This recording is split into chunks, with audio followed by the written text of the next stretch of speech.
Good evening and welcome to this special election 2018 debate between U.S. Senate candidates Republican Congresswoman Martha McSally and Democratic Congresswoman Kyrsten Sinema. This is the only live debate between these two candidates. It's a joint effort brought to you by Arizona PBS and the Arizona Republic. I'm Ted Simons, host and managing editor of Arizona Horizon. And I'm Maria Paletta, political reporter for the Arizona Republic and azcentral.com. We're broadcasting to you live from the studios at Arizona PBS and the Walter Cronkite School of Journalism at the downtown campus of Arizona State University. Tonight's debate is also being live streamed on azpbs.org and azcentral.com. Now, the ground rules for the debate are as follows. Once we ask a candidate a question, they will have 90 seconds to answer without interruption. The other candidate then gets 45 seconds for a rebuttal, again, without interruption. We will then have up to 2 minutes for an open discussion on that topic. At the end of the debate, each candidate will have 1 minute for closing statements.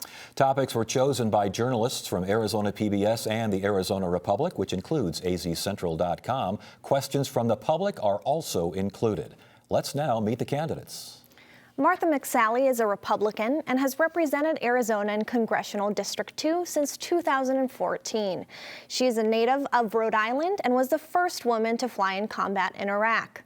Kyrsten Sinema is a Democrat and has represented Arizona's 9th Congressional District since 2012. Before that, she served in both the Arizona House and Senate. She is an Arizona native born in Tucson. Earlier, we drew numbers to see who gets the first question, and that honor goes to Congresswoman Martha McSally.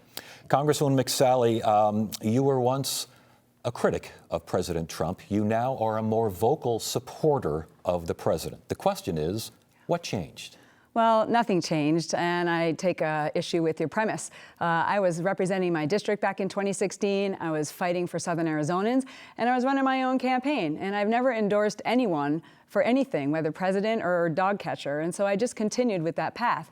But he's now in office and is the President of the United States. And we have this historic opportunity to move America in a new direction. And we've done that since he's been in office. We've cut taxes. We've rolled back regulations. We're working to rebuild our military. We're working to secure our border. So there's so many opportunities that we have in front of us. And I built a good relationship with the president. The first time I was invited over there, I talked to him about the A-10 Warthog, the plane that I flew, and how we saved it. How the last administration tried to, put it in the boneyard, but how important it was to keep it flying because it protects our troops. And I talked him right then into becoming an A-10 fan. I'm working with this administration related to sanctuary cities and MS-13 gangs. There's so many things that we have to work on. So what's happened is, because of the Republican-led Senate and the House working with this president, we really see more opportunity for people in Arizona. And I'm going to keep working with him. In fact, I'm going to host him at Luke Air Force Base on Friday, the base that Kyrsten Sinema advocated to shut down when she was first running for office. So this is really important, and I'm going to keep working with him when I'm in the Senate. 45 seconds rebuttal. Congresswoman. Well, thank you, and it's an honor to be here with you tonight. And Martha, it's good to see you. We're going to have a good conversation tonight on the issues that matter most to Arizona families: rising health care costs, protecting Medicare and Social Security, and keeping our country safe and secure. But there'll be some differences that you'll see clear in this evening. I've been laser focused on the issues that matter most to Arizona families and everyday Arizonans, while Martha has chosen to run a campaign based on nasty smears and false attacks. And I expect you'll see more of that this evening. But Arizonans know that I've never been afraid to stand alone to do what's right. And I'll always work with anyone to get things done in Arizona. And that's the approach I've taken in the United States Congress. Congresswoman McSally, did you want to respond to any part of that? Sure, absolutely. I mean, we've heard these talking points a lot already. Just talking specifically about the campaigns, I had over $15 million so far of attack ads against me from Kyrsten Sinema and her allies. In fact, in the primary, over $2 million was spent against me by an organization that was her previous political consultant was a part of. And it was a bit of a sneak attack, because when we found out George Soros and Chuck Schumer were actually behind him, We're now up to $15 million. So what everyday Arizonans really care about are job opportunities. And we've been able to work on that and provide more opportunities for them. We have more jobs right now, more jobs opening than people are looking for jobs. And this is really providing more future and more opportunities for people in Arizona. And we're going to keep working on that. Everyday Arizonans can't afford their health care because Obamacare has failed. And we need to make sure that we provide affordable, available health care for them. Congresswoman Sinema, I asked Congresswoman McSally regarding what had changed. What has changed with you? Many remember you as being more liberal than you are now, back when you were in the state legislature. Now you vote more often than not with President Trump. What changed? Well, Ted, as Arizonans know, I have been lucky and privileged to serve this great state, both in the state legislature and, of course, now in Congress for the last 6 years. And over the years, I'm proud to say that I have taken the time to learn and grow and occasionally even change my opinion. When I served in the U.S. Congress for my first several terms with Congressman Salmon, he and I worked together on a variety of issues, including keeping our country safe and growing businesses in Arizona and protecting trade. So over time, I think it makes sense for individuals who are willing to learn and to grow. The difference, I think, between Martha's approach and my approach is that Martha opposed many of these issues before running for Senate and then changed her mind very quickly. I've been serving for many years in the United States Congress and before that in the legislature, and have over time been able to grow and become even better at my job serving Arizonans. And folks know in Arizona, I'll always put their interests first, never party. So as you mentioned, Ted, I often do vote against my own party. And that's something I think Arizonans depend on and are proud of. They want an independent voice in the United States Congress. And what they want in the United States Senate is someone they know who stands up for them, not just does what party leaders tell them to do. Have you changed? I asked you that. It's the first question. Congresswoman Sinema says you've changed over the years. Absolutely not. I left my home at the age of 18 and joined the military. I lost my dad when I was 12, and I was looking for opportunities to get a good education as the youngest of 5 kids. So I chose to serve in uniform for 26 years. I put my life on the line for our country. I flew 325 combat hours, protecting our freedoms and our way of life. I'm now serving in Congress, and I've been leading on the issues of supporting our military, securing the border, and providing more economic opportunity for people. And I've been consistently doing that, both serving in Congress and now running for the Senate. My record is clear and it's consistent, unlike my opponent. Real quickly, you mentioned that you were going to appear with President Trump this week. Yeah. Are you proud of the way President Trump has conducted himself in office? Look, President Trump ran for president one time and won, and he's a disruptor. He went to D.C. to shake things up, and he's doing that, and we're seeing the results from that. Not a lot of people wanted to tackle the challenges of North Korea getting access to a nuclear weapon that could hold American city hostage. Not a lot of people wanted to address updating bad trade agreements so that it would help Americans. And so he's disrupting things, for sure, in Washington, D.C., but providing more opportunities for Americans and Arizonans while ensuring that we're safe and secure from the threats that are out there. So you're proud of the way President Trump has behaved in office? I am proud that he has gone to the White House and he is leading our country in the right direction.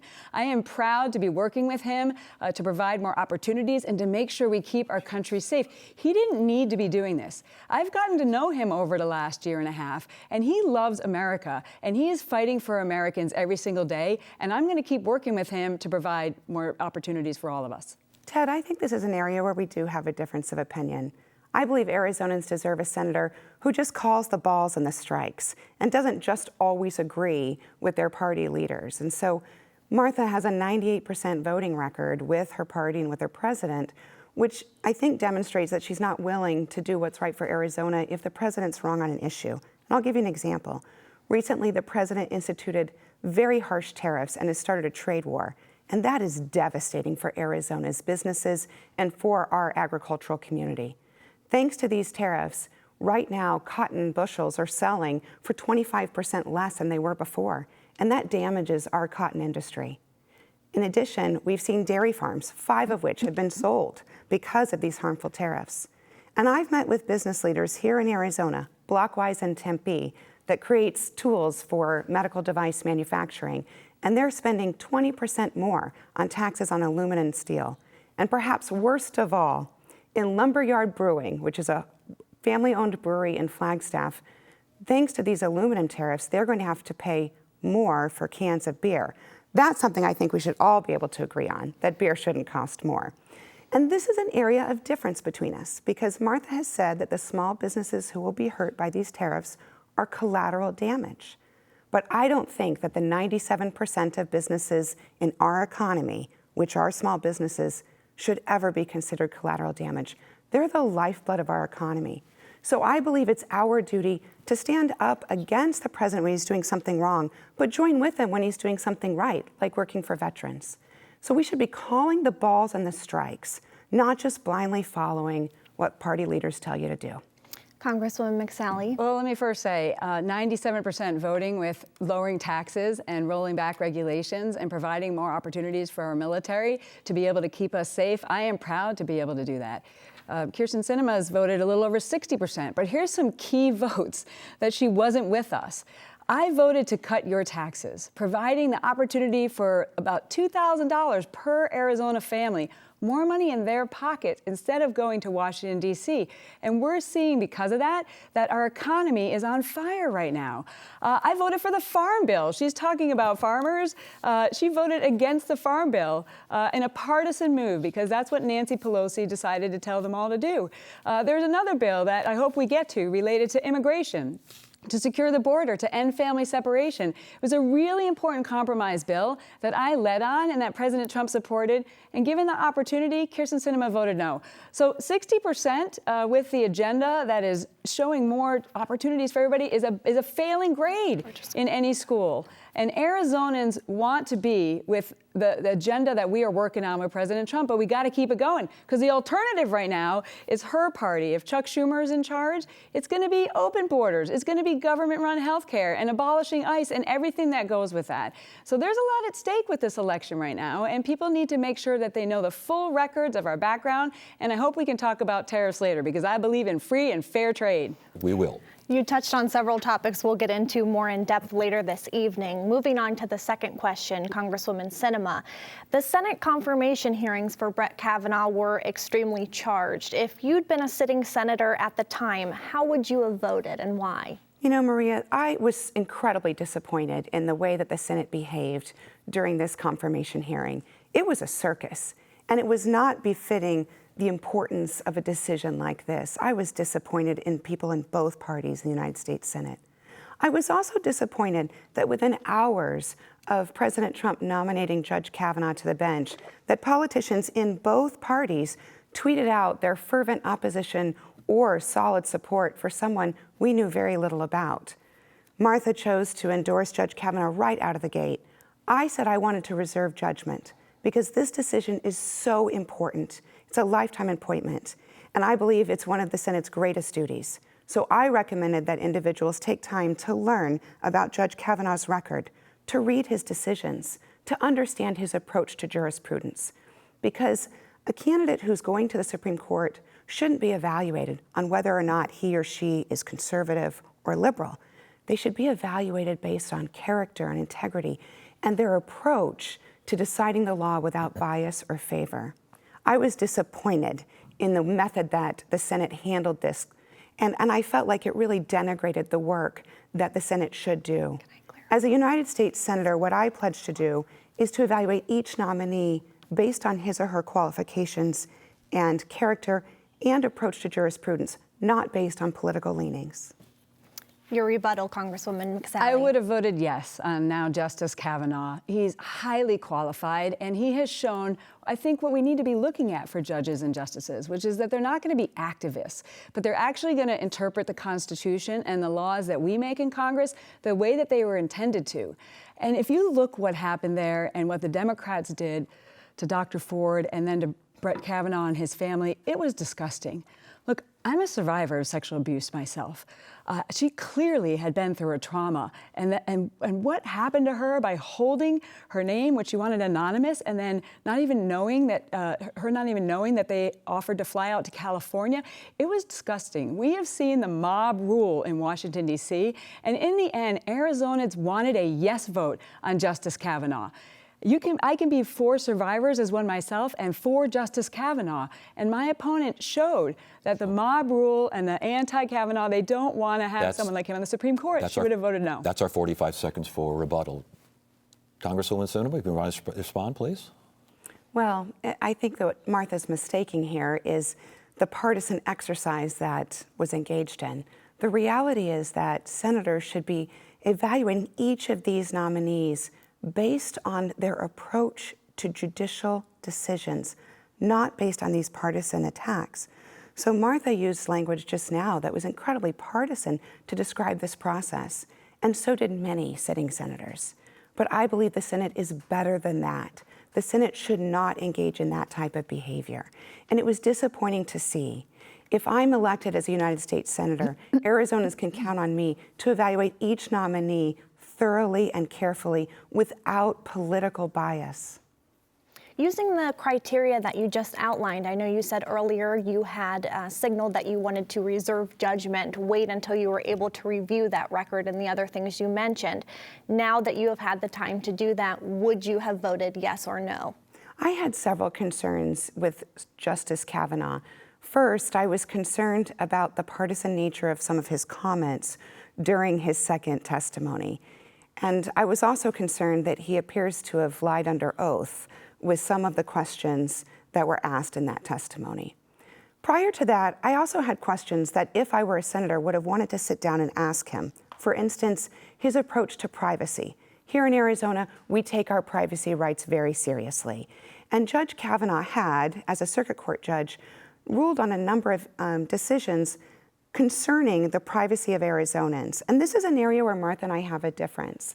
Martha supported a bill in the United States Congress, actually introduced by Senator Flake, that would allow internet companies to sell your private data, including Social Security numbers of children.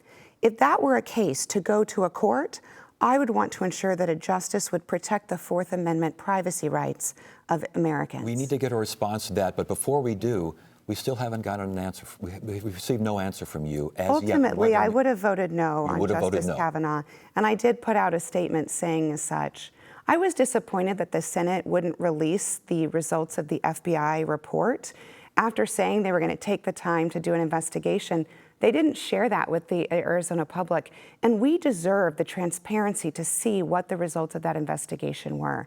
So given the fact that I didn't have the same information the United States senators had, the decision I would have made based on lying under oath would have been to vote no. Did you put our privacy at risk, voting to let anyone buy or sell private information online because you received money from internet company PACs? Did you do that? Ted, what are you even talking about? Of course I did not do that, and this has already been debunked. I mean, this is, again, what this campaign is all about, coming out with these lies and attacks that are fear tactics. I'm actually a privacy hound. I mean, my friends and family and staff make fun of me because I won't use location services on my phone, and when someone gave me a Fitbit, I gave it back to them. I am tirelessly advocating for our privacy. This is an absolute lie. We wanted to make sure that the FTC and the FCC basically had a level playing field, and that privacy was protected for everybody, whether you're a content manager or whether you're an internet service provider. That's what that was all about. It was a processy thing that, as usual, they are taking totally out of context in order to scare people. Well, the facts are very clear. We had a vote on this bill. I voted no, and Martha voted yes, along with Senator Flake, and the bill became law. And it jeopardizes the security of children's Social Security information. I've been working to try and help protect children from the threat of Social Security fraud and theft. So earlier this year, I partnered with a Republican colleague of mine, Carlos Curbelo of Florida, and we passed legislation that actually provides greater protections for children who are targets or victims of Social Security fraud. Working together, we can actually solve these problems and keep our children safe and secure and protect their privacy rights. But unfortunately, on this piece of legislation, Martha voted yes. I really think we need to move on to some other important topics because literally this has been debunked and she's just taking up time. But if you want to talk about protecting children, then let's make sure we don't take donations from Backpage.com. Kyrsten Sinema took $53,000 from Backpage.com, owners, and it wasn't until she was put under pressure while they were under investigation that she finally was shamed into giving it back. And when she was in the Arizona legislature, when they were trying to hold Johns accountable for going after victims of child sex trafficking, she was advocating for the Johns, saying that the girls 12 and 13-year-olds, looked older than her. Look, I'm not making this stuff up. These are her words, and I'd ask people to go to therealcinema.com to find out the facts, because this makeover has been pretty impressive, but people deserve to know what her record is, what her past is, and what the facts are and the things she's advocated for. Do you honestly believe she was protecting adult men who are molesting children? I would ask people to go watch the whole video. She was a defense attorney, so I guess that's where it comes from. So you believe that? But in that discussion, and then later on in 2010, in another hearing, based on her concerns for age 15, 16, and 17-year-olds, the Johns were basically in that bill allowed to have an affirmative defense that said, I didn't know they were 15, 16, or 17 years old.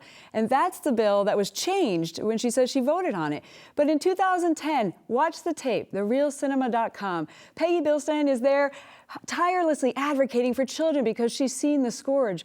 And in an argument with Representative Sinema, because she was asking, well, what's changed? Why can't we, just keep it as it is? And Peggy's passionately saying it's because they're getting off with less than a traffic ticket. So again, I just ask the voters, there's so much at stake here. Please do the research, go to therealcinema.com, and you can see for yourself. Respond, please. Well, what Martha's leaving out is I actually voted yes on both of those bills. After they were changed. And worked hand in hand with my colleague, Republican Adam Driggs, also an attorney, to make sure that this legislation toughened the penalties against these bad guys who engage in this horrible activity. And something that's important for folks to know about me is that this has been my entire career. My first job was as a rape crisis counselor working at a domestic violence shelter. And since then, I've committed my life and career to protecting women and children from abuse and from assault.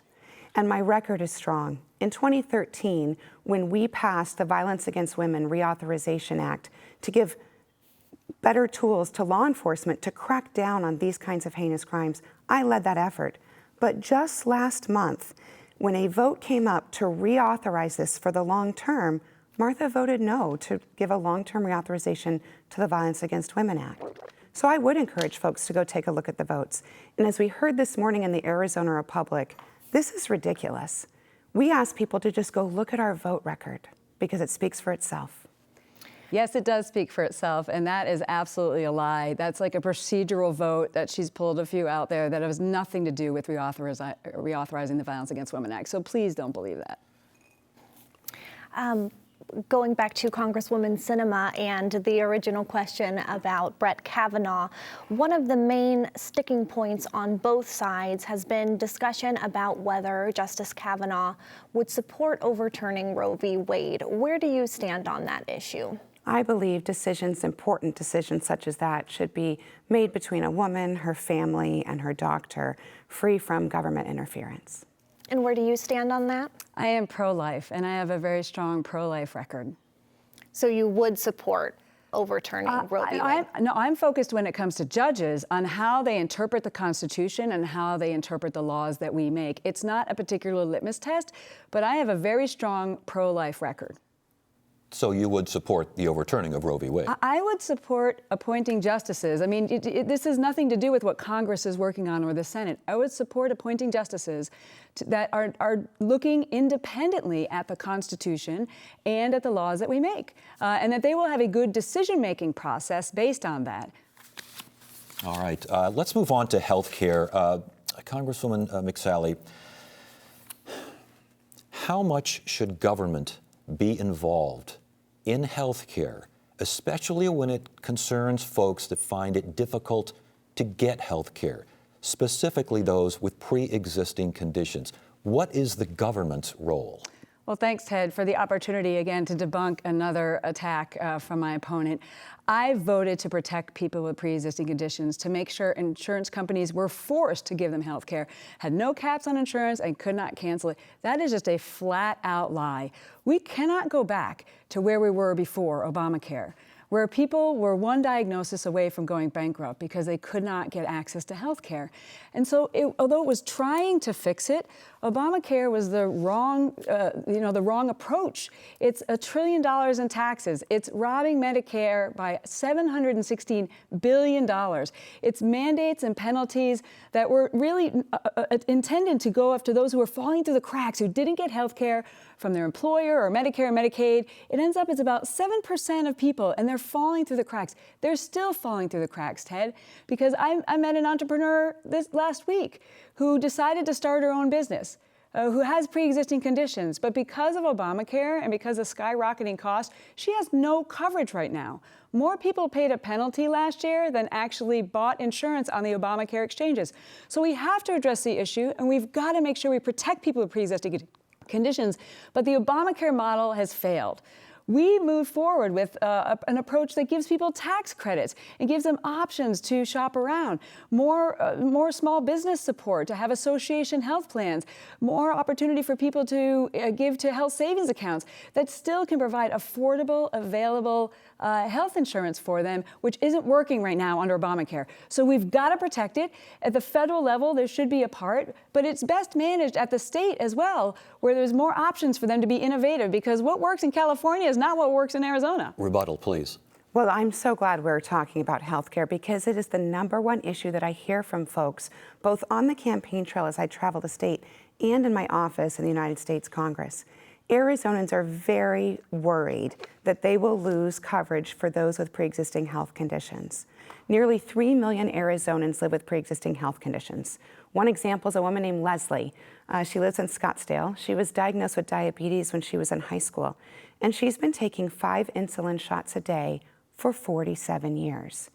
But when Martha voted last year to repeal existing law, it would have eliminated the protections for people who live with pre-existing conditions in our country today. She also voted to repeal that same protection in 2015.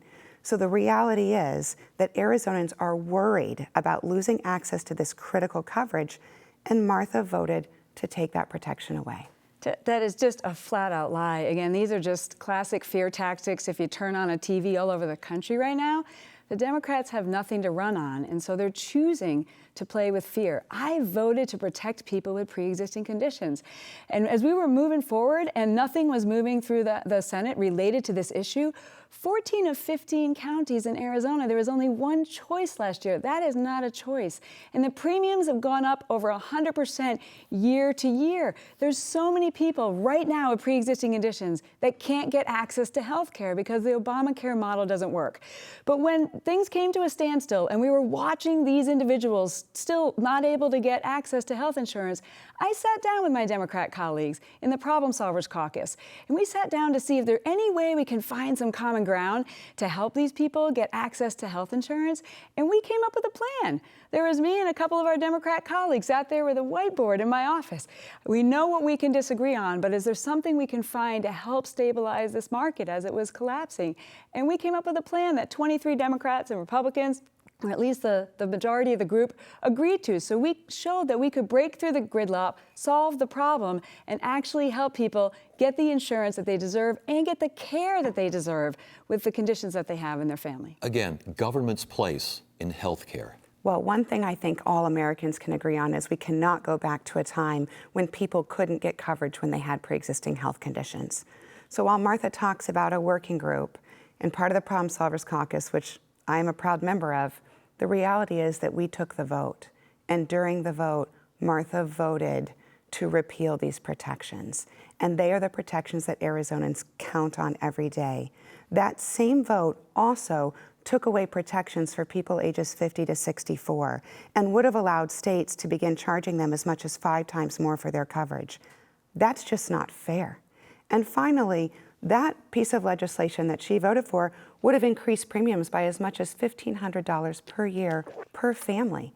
So while we all can agree that our healthcare system is broken and needs to be fixed, the solutions that Martha has voted for actually make the system worse and hurt Arizonans. But she's avoided talking about this issue during the campaign because she knows that her vote hurts Arizonans and has instead chosen to just lob attacks against me on other issues. Your response? That is just an outright lie. Again, I voted to protect people with pre-existing conditions, to ensure that insurance companies cannot deny someone coverage if they have a pre-existing condition. And when it comes to this age tax they've made up, the only person in this Senate campaign who's voted to cut your taxes is me. And so, you know, age 50 to 64, calling them older Americans, by the way, I am in that age group, so I take offense to that. What we were trying to do is make sure that premiums come down for everybody, that there's options for everyone to be able to get access to affordable, available care. And that's not what Obamacare has done. As we were working on our bill, and I was concerned about the tax credit, specifically for age 50 to 64, I personally lobbied to make sure an additional $90 billion was added to the bill for an additional $2,000 of tax credits for everybody age 50 to 64. That was included in the bill, because as we move away from the failures of Obamacare towards something that's more options for people to get access to insurance, it's more affordable. It's gone up over 300% in Arizona since Obamacare. Then these options are a better path. Give people choice. Let them make decisions between them and their families and buy the insurance that fits their needs. We mentioned earlier that we do have some questions submitted by Arizonans, submitted by the public for you. We would like both of you to answer this one. Where do you stand on strengthening Social Security and Medicare for senior citizens? Well, I'm so glad you've asked this question, because this is personal for me. My grandmother, who was widowed at a young age in Tucson, raised 3 young kids on her own, and she worked at Furr's Cafeteria. When she retired years ago, Social Security and Medicare were all that she had to depend on. And so I'm committed to protecting Social Security and Medicare for current and for future generations. I oppose privatization schemes such as those that Martha has supported. Martha has repeatedly said she wants to privatize Social Security, and I oppose that. I think that's the wrong answer for our seniors. I also oppose raising the retirement age, which Martha supports. I believe after a lifetime of hard work, it is not fair to ask someone to work even more to just get the benefits that they've worked so hard for and that they earned. And finally, I believe that turning Medicare into a voucher system is risky and allows Wall Street to make decisions about what our future health care looks like. In fact, it's such a risky proposal that even the Wall Street Journal said that turning Medicare into a voucher system would end Medicare as we know it. Though this is an area of great difference between Martha and I do not support making these cuts, but just last year, Martha voted to cut $500 billion from Medicare. My own grandma depends on Medicare and Social Security every day, and the constituents that I represent and that will hope to represent the United States Senate will depend on these benefits that they've earned. It's our duty to protect them for future generations. You cannot make this up. I mean, these are just more lies. Our seniors have been working their whole lives, and they have been saving for retirement, and they've been paying into Medicare and Social Security, and they deserve to have the benefits that they had paid into. We must protect Medicare and Social Security for those that are at retirement and the next generations to come. So the only person who has voted to actually cut or supported cutting Medicare in this Senate race is Obamacare, cutting $700 billion from Medicare, robbing it for its one-size-fits-all Washington, D.C. approach. So that's the real difference here. But you know what? The Medicare Trust Fund and the Social Security Trust Fund are doing better right now because of the Tax Cuts and Jobs Act. More people are working, more people are paying into it, and that's going to actually sustain it. But you know, if we do nothing for the next generation, by 2026, the Medicare Trust Fund is going to dry up, and by 2034, the Social Security one. So why don't we sit down together, Kyrsten, and find some bipartisan solutions in order to protect this for the next generation, instead of using the typical fear tactics we've seen for many years against Republicans on this issue. It's a lie. Do you want to privatize Social Security? Absolutely not. Absolutely not. That is a flat-out lie. Again, we've seen these attacks for many, many years. Democrats don't have anything to run on. They're basically, you know, Republicans are throwing Granny over the cliff. I mean, the voters are not going to believe this. We've got to make sure that we come up with a bipartisan way for us to strengthen it and preserve it for the next generation while protecting the seniors. Do you want to turn Medicare into a private voucher system? Absolutely not, Ted. What I want to do is strengthen Medicare for us, for the seniors that are there and the next generations. I totally support Medicare Advantage, which is very popular in Arizona. We've got so many seniors that want to have options for them to shop around while we preserve Medicare as we know it.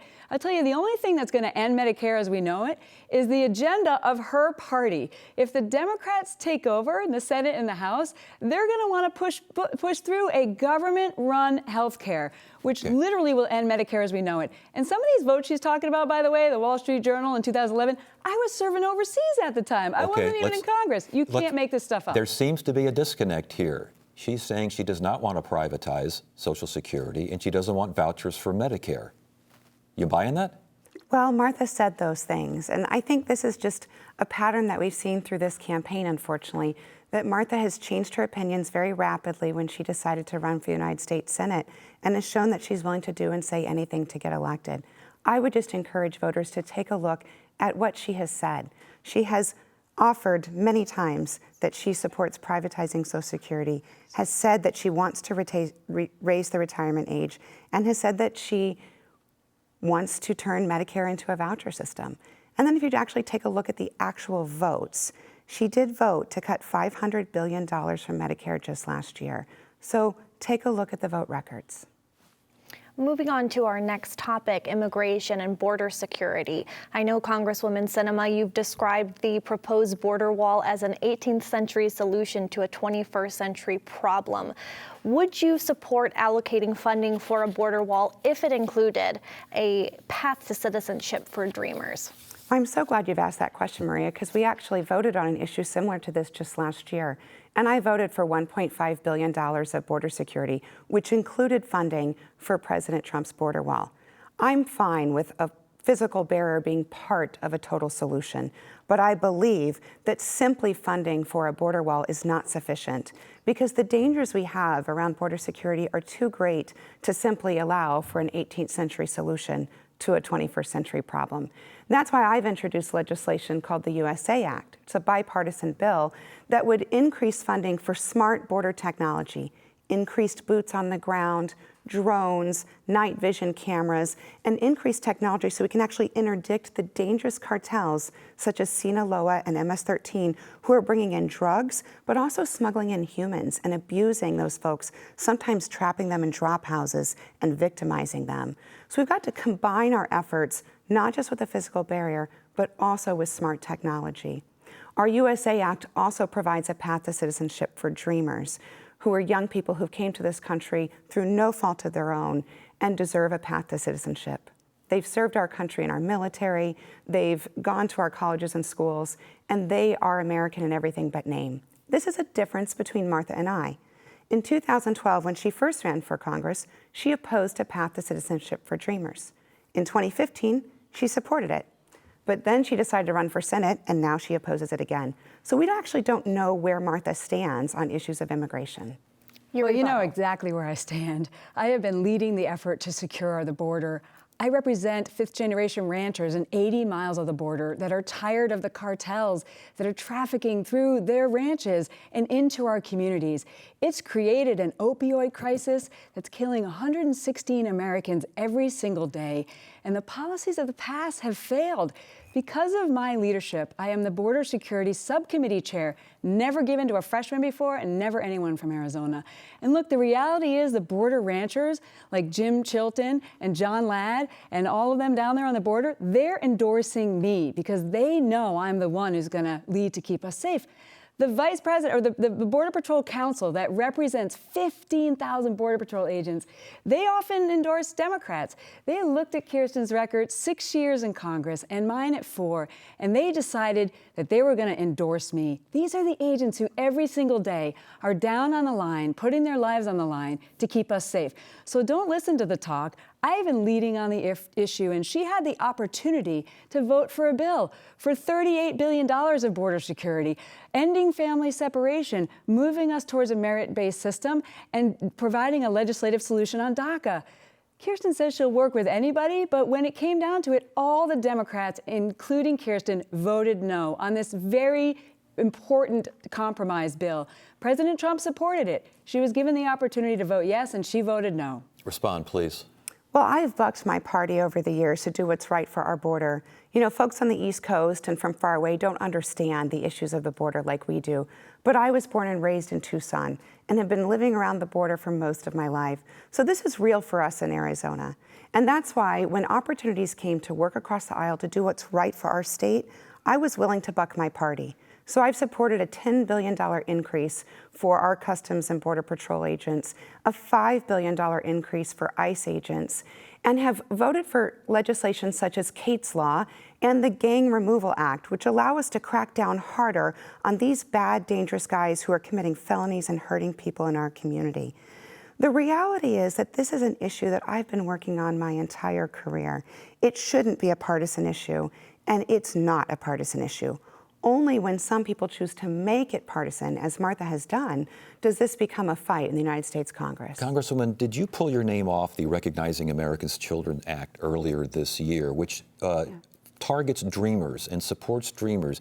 You were for that. All of a sudden, you pulled your name off of that. What was that all about? So I've consistently shown that I was willing to do something on DACA, but we have to secure our border, and we have to address the root causes of why we have a DACA population in the first place to make sure that we don't make the mistakes of the past. And so as we were working on this issue, when the president kicked DACA to Congress appropriately, me and a couple of other Republicans sat in a room for many, many hours and came up with legislation that would solve the issue, secure the border, and address the issue of DACA. And when it was brought up to a vote, Kyrsten Sinema voted no. We then had another compromise bill, which was $25 billion for border security. The president still supported it, and a pathway to citizenship for DACA. But it closed the loopholes that the cartels are taking advantage of right now. And we were in the midst of this discussion. It looked like some people were going to force a vote on just a standalone bill related to DACA. I wanted to make sure it was clear. We've got to secure our border. I'm willing to do something on DACA, but we've got to secure the border and close these loopholes that the cartels are trafficking people into our communities and the opioid crisis that's killing Arizonans every single day. I jumped in and led on the issue, and Kyrsten was given the opportunity to vote yes or no. $25 billion for border security in the second bill, plus a pathway to citizenship for DACA and ending family separation. She chose to vote no, along with Nancy Pelosi. Real quickly, do you support a partial government shutdown to fund a border wall? Look, I don't support shutdowns for anything. I've been in the military. I've seen the devastating results of government shutdowns. Washington, D.C. needs to be able to get their act together, and they need to be able to fund the government and fund our military. But, you know, given that opportunity last year when there was a lot of pressure from Kyrsten's base to address this issue, she voted with Chuck Schumer to shut down the government, choosing illegal immigrants over our troops in a partisan play. So she talks a good game about working with anybody, but when given the opportunity to actually solve this issue, she left our troops hanging. Well, Martha continues to talk about very partisan bills and very partisan activities. But the reality is that during this discussion of talking about immigration, how to solve our problem, we do have bipartisan legislation. The bill you mentioned, Ted, that Martha removed her name from, I'm a co-sponsor of that legislation. I was actually the first Democrat in the country to join with Congressman Carlos Curbelo of Miami to sponsor that legislation. And I co-sponsored, an original co-sponsor of a bill called the USA Act, which I mentioned earlier, which both secures our border and provides a path to citizenship for dreamers. Martha has chosen not to support that bipartisan legislation and instead has chosen to support only legislation supported by one political party. And I believe Arizona deserves better. And so when there was an opportunity for folks to get very partisan, which they did, and they do on a regular basis, I was part of the bipartisan group trying to solve that problem. We offered our bill, the USA Act, and unfortunately, partisan leaders in both parties rejected our proposal. Congresswoman Mcsalley, you mentioned family separations at the border. Did you support the Trump administration's so-called zero tolerance policy at the time? Are there any circumstances under which you're okay with families being separated that way? This administration, because of the laws that are on the books, was put into this situation where they had to either enforce the law or keep families together. I think we need to do both. And my bill and the second bill that Kyrsten voted no on would have ended family separation. It would have provided an opportunity for there to be due process and keep families together while they were processed for their illegal entry or processed for asylum. We also were increasing funding for immigration judges so we could end this catch and release. Look, the reality is the cartels know right now that if you show up with a kid, you're going to be let go. I got a call this weekend from the Yuma mayor saying he was panicked that 200 or more people every single day were going to be just let go into Yuma, and they didn't have the capacity because they showed up with a kid, and we're seeing the activity increase every single week. As they cross the border illegally, they know they're going to be let go. There's also cases the Border Patrol are telling us about where people are not the child of the person who's bringing them in. And this is increasing the incentive to traffic children across the border. So my bill fixed this legislatively and had the opportunity for us to enforce the law and keep families together. And that was the right approach. You know, she can talk about different bills she got on, but the one she had a chance to vote on, the one that was a compromise that President Trump supported, ended family separation, fixed DACA, and secured the border. Look, Kyrsten voted to support sanctuary cities. She voted to cut ICE. She's very dangerous on this issue, and we need to make sure we secure our border. That's 90 seconds. Rebuttal, please. Well, Martha shared a lot of information just now that's frankly just not accurate. The reality is that the Trump administration made a decision to separate families at the border in an attempt to try and provide deterrence. But that is the wrong decision. Separating families is not reflective of American values. We can both secure our border and keep our country safe and secure without taking children away from their parents. There are ways to do this quite easily by monitoring families and moving them through the process of adjudication more quickly. But Martha has chosen to move down a road, again, very partisan. As she says, we had compromise legislation. I think she means compromise with herself, because there was no bipartisanship in any of this discussion, which is incredibly disappointing for Arizonans. And the reason there is no bipartisanship is because Nancy Pelosi decided that Democrats were not going to join in. You think about it. President Trump supported this bill, and he took a lot of flack from it from both directions. Securing the border, closing these loopholes, moving towards a merit-based immigration system, and providing a path to citizenship for DACA.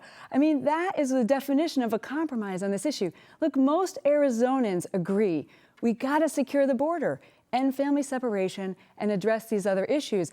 Our bill was a confidence-building measure that was also addressing the very real security issues of the cartels that are trafficking through these communities. This is not just hypothetical. Jim Chilton has 4 strands of barbed wire at the international boundary. You saw it yourself when you went down there. We've got to secure the border now. Was family separation, as your opponent says, a choice that the president could have made to keep these families together, as opposed to what you say is the law where he had no choice? So the law on the books is to enforce the law.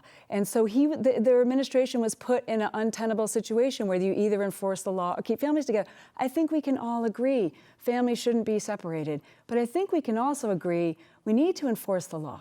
Border security is national security. And the definition of a country is that we control who is coming in and out of our borders. So enforcing the law superseded keeping families together. Congress needs to fix this, Ted.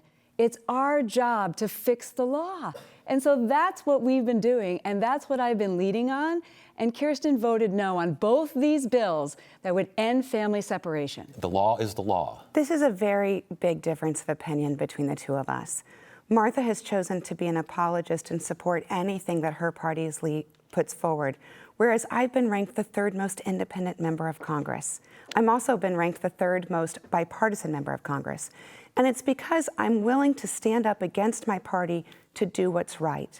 And when it comes to the issue of border security, I worked with Congressman Matt Salmon and others in the delegation to increase the employees at the Customs and Border Patrol in Arizona by 170 members. I also have been endorsed by the Customs and Border Protection agents in Arizona and nationwide. And the reason is because I've shown a willingness to stand up and do what's right, even when others are doing what their party tells them to do. So while Martha is trying to find excuses or apologies for this behavior, the reality is We should just call the balls and the strikes. When the president's doing something right, support him. When he's doing something wrong, oppose it. Let's go to the economy right now. Yeah. And Congresswoman, we just heard today that the budget deficit has grown $113 billion in fiscal year 18. That's up 17% or 3.9% of the GDP. Many are saying it's because of the tax cuts. You support the tax cuts. Do you also support deficit spending? Well, the revenue is actually up this year, Ted, so that's actually not accurate. It's not because of the Tax Cuts and Job Act, which I proudly voted for, to cut the taxes of Arizona hardworking families, to make sure they have more money in their paycheck for providing for rent or their mortgage or saving for college or whatever it is they want to do to fix their car. I was excited and privileged to be able to vote for that. The revenue is actually up right now. The economy is doing so well. We are at a historic 3.8% unemployment rate, the lowest for Hispanic unemployment rate in history, African American employment rate as well. There is so much opportunity for people. We still have to get some people retrained and into the jobs that are out there, but revenue is coming in at a higher rate this year than last year. Now we have a spending problem is the issue. Now we supported and I fought for making sure we had the biggest military increase in our spending over last year and this year, and I hope we get to the military here soon before we wrap up because there's some really important issues. But what we've got to do is address the other spending. Every family, every small business has to sit down and identify where they can find ways to address cutting their spending. While we're seeing the economy is on fire right now, we're seeing American jobs that are coming home, and we're going to keep it going because that's what America is all about. Rebuttal, please. Well, I voted no on that tax bill last year for several reasons. First, it increased our deficit by what we thought would be $1.9 trillion. Turns out from that report this morning, it could even be higher. But more importantly for Arizonans and their everyday lives, the bill also jeopardizes spending from Medicare and Social Security. And after that bill was passed, many of Martha's colleagues have said, well, as soon as the election's done, we're just going to go back and cut Medicare and Social Security. That's not right. It is wrong to try and balance your budget on the backs of seniors who've worked so hard their entire lives for these benefits. My last concern about that legislation was it didn't provide permanency of tax cuts for middle-class families or for small businesses.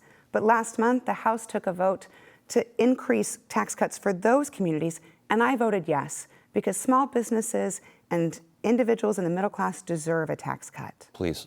This is just another example for Kyrsten where she was against something before she was for it. Thanks to President Trump, Governor Ducey, and the Republican-led Senate and House, our economy is doing amazing. 4.2% GDP growth.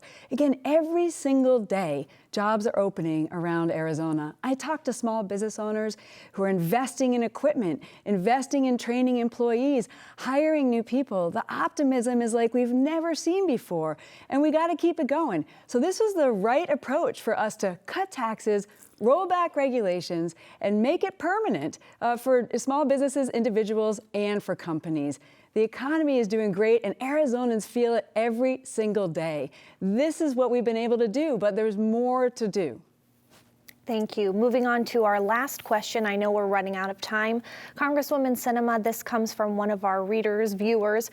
With climate change, number one, do you believe that it is a man-made problem caused by humans? Number two, what are your plans in terms of combating climate change, particularly with regard to water and possible water shortages?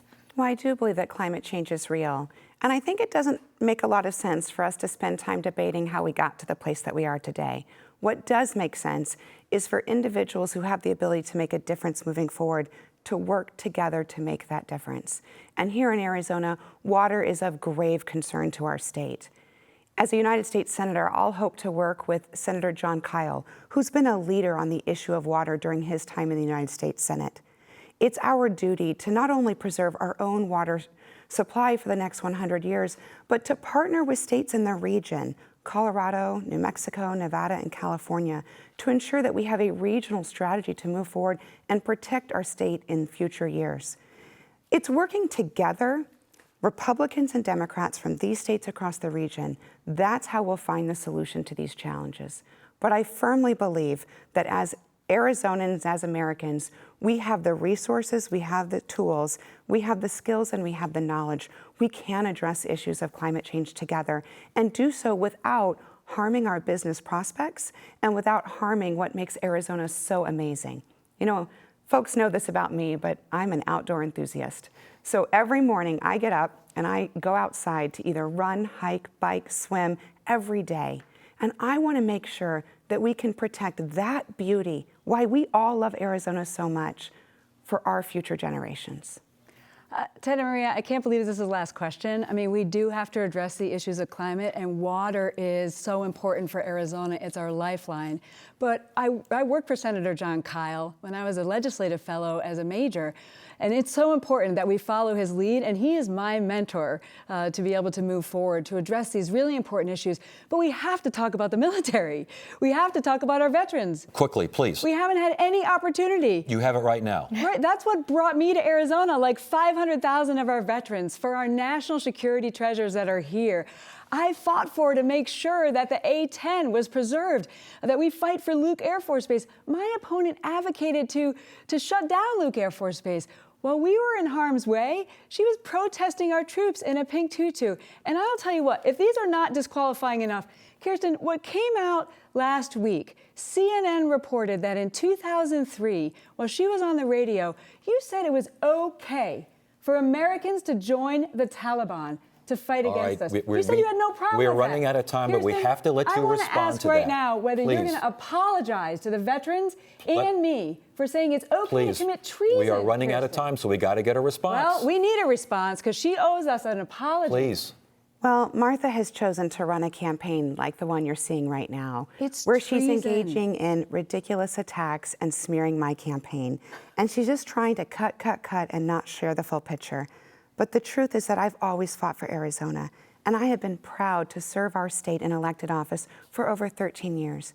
Arizonans know me, and they know my record, and I've been honored to fight for them.